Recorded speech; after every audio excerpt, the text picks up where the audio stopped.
આ શરીર ધારણ કર્યું એટલે એક દિન જવાનું જ છે. પછી રાજા હોય કે રંક હોય, જેણે જેણે આ શરીર ધારણ કર્યું એને જવું જ પડે.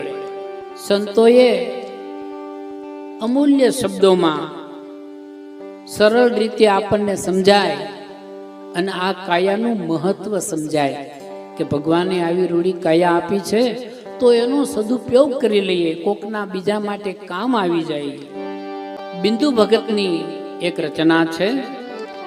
જીવ સાને ફરે છે એ ગુમાનમાં,